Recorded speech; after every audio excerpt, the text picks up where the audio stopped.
we still play a vital role in this process and are deeply involved, and are uniquely positioned to perform several functions that I want to discuss today.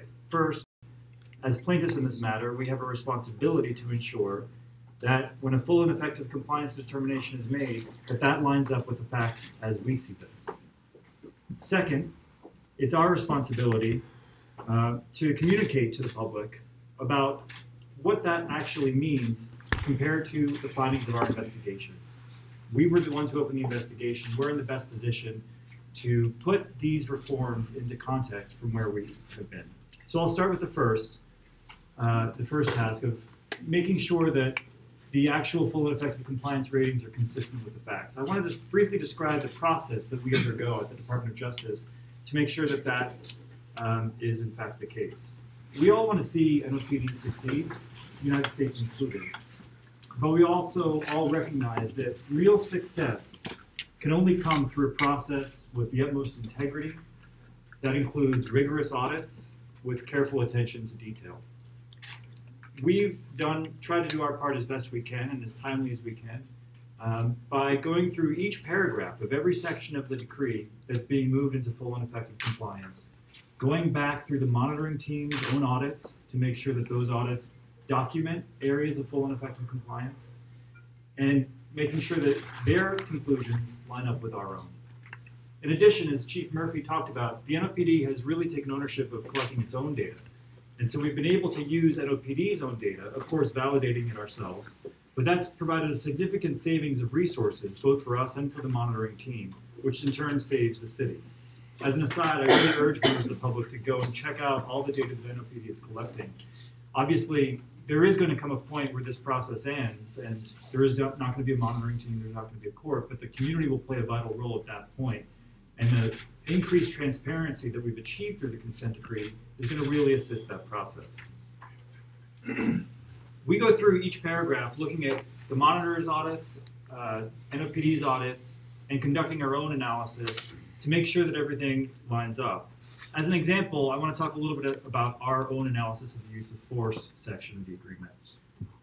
In order to confirm that that significant section of the agreement was in full and effective compliance, we painstakingly went through the monitoring team's last audit, which included 85 instances of uses of force. Within each of those instances, we looked at the actual officer reports, we looked at video camera footage, and we talked to the monitoring team to answer any questions. We talked to NOPD to answer any questions. Where we identified problems, we turned to OCDM and we turned to the NOPD to make sure that those problems were fixed. And at that point, we went back and validated that NOPD was in fact fixing any issues identified. Only through that process can we be certain that this reform is going to stick. Throughout our validation process, we're sure to use concrete standards that are agreed upon by the parties to make sure that everybody has a clear sense and a clear expectation of what compliance actually means. And at this point, we are extremely encouraged and happy to conclude that so many sections of the agreement are actually in full and effective compliance. The whole point of that rigorous process is to ensure that this reform takes root. We've seen cities elsewhere where they've gone through the reform process, and unfortunately, after the process has ended, they've slipped back. But I know that there's a real commitment from all parties involved to make sure that that doesn't happen. And step one of that process is to make sure that the full and effective compliance rating is only achieved through a detailed, rigorous process with integrity. The Department of Justice remains committed to that as we continue to try and help NOPD move more and more sections into full and effective compliance. We will undertake the same process with the same degree of rigor to ensure that those full and effective compliance ratings are meaningful.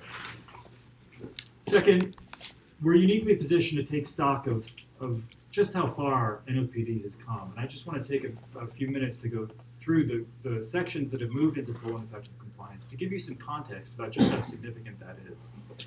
Starting with gender bias, our investigation found that NOPD had mishandled domestic violence cases and systematically misclassified large numbers of possible sexual assaults, resulting in a failure to properly investigate many potential cases of rape, attempted rape, and other sexual misconduct. Even where investigations did occur, they were often marred by misconceptions or preconceptions and bias, and included bias against female victims. But in place now is a comprehensive set of reforms to ensure that there are dedicated teams with training and policy guidance that come directly from community advocates. As evidence of just how successful that's been, sexual assault and domestic violence reporting is, as the monitoring team made clear, which reflects not only the reforms are taking hold, but a seismic shift in how people trust the New Orleans Police Department to handle those issues. That's a really incredible gain. Custodial interrogations and lineups.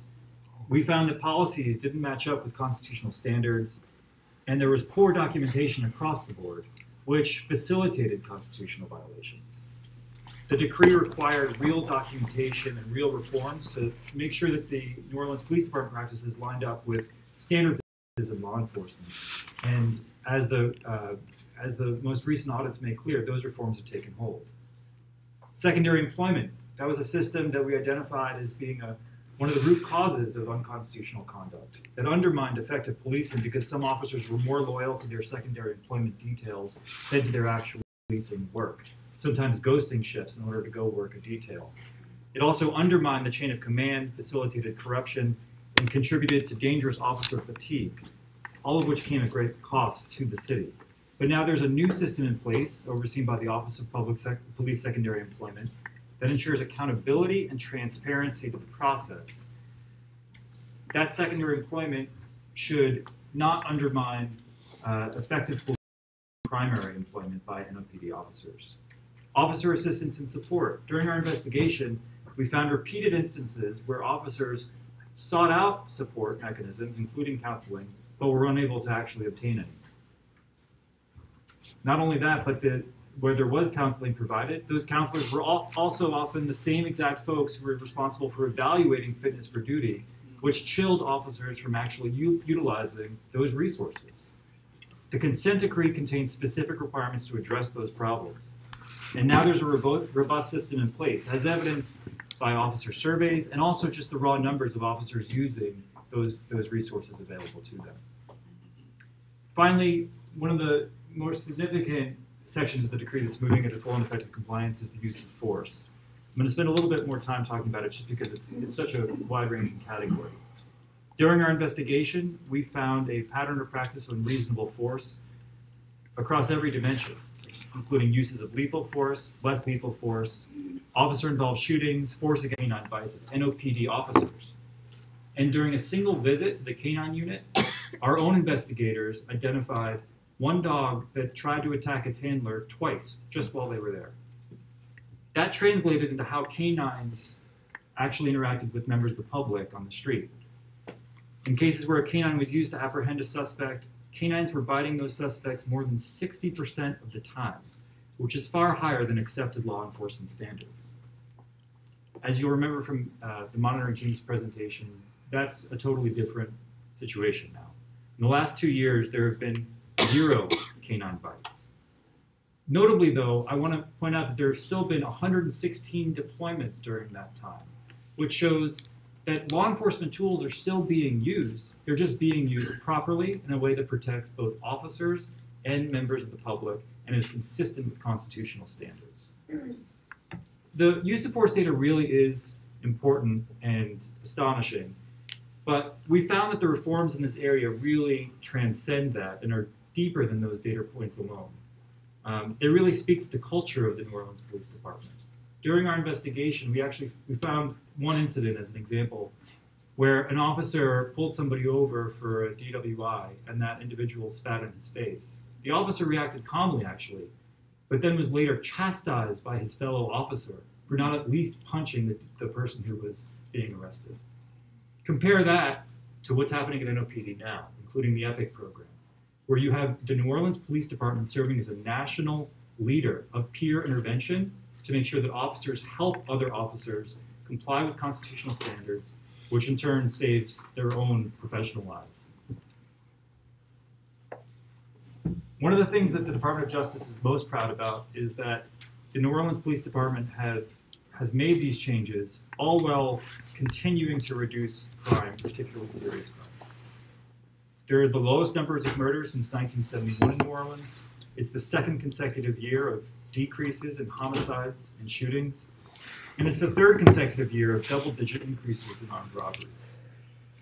This demonstrates that constitutional and effective policing go hand in hand.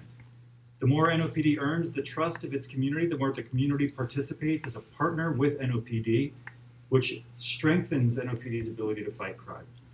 That's one of the objectives of this consent decree too that's also being met. Now, to be clear, there is still work ahead. That's been acknowledged by the monitoring team and by the New Orleans Police Department.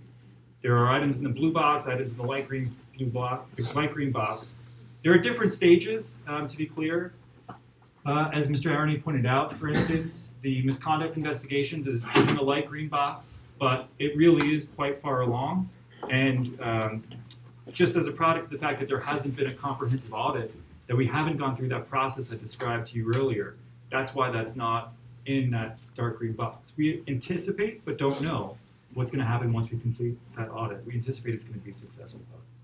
Other areas require increased attention. And I just want to be clear, even for the items that have moved into full and effective compliance, monitoring doesn't end on those items. There are still going to be some audits to ensure that full and effective compliance is sustained during the sustainment phase. To be clear, though, the fact that we're able to move so many areas into full and effective compliance is going to really allow resources to be focused on those areas most in need of attention.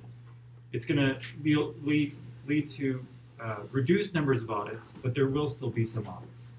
But as a result, all of us, the monitoring team, the Department of Justice, and in particular NOPD, will be able to focus on those areas that are furthest behind.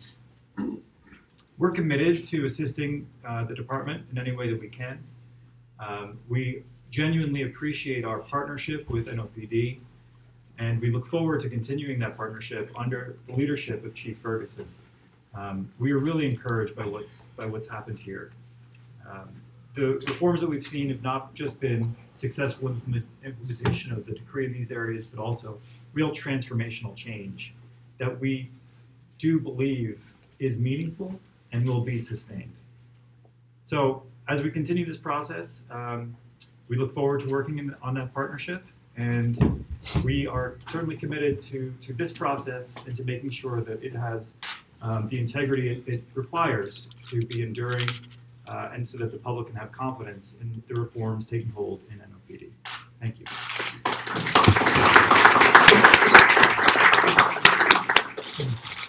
Well, my sincere thanks to the monitors, the city, the NOPD, and the Department of Justice for your presentations. Our goal today was to provide an opportunity to tell the public, the people of the city of New Orleans, about what progress the NOPD has made, and to let them know in more detail exactly where we are in terms of reaching full implementation of the consent decree. And thanks to our presentations today, I think we've accomplished that goal. I want to remind you all that the monitor's full report is on the court's website, which is laed.uscourts.gov. And it's also on the Consent Decree Monitor's website, which is consentdecreemonitor.com. And the slides will be there also. And so you and your organizations that you represent and your friends and neighbors can look at this in more detail and get even a fuller appreciation of where we are. I want to remind you all that I do quarterly public hearings in my courtroom. And we usually take a specific topic and go into, as Johnson said, a deep dive on that topic. And it's open to the public. The dates that we're going to do that this year are May 16th, August 15th, and November 21st. They're all at 1:30, and the public is invited, and we'll determine the topics as we move through this year. But I would expect to see the topics that we saw in the areas that need more work. Those will probably be the topics that we focus on this year. Also, remember the monitoring team is going to have its next public meeting on February 16th?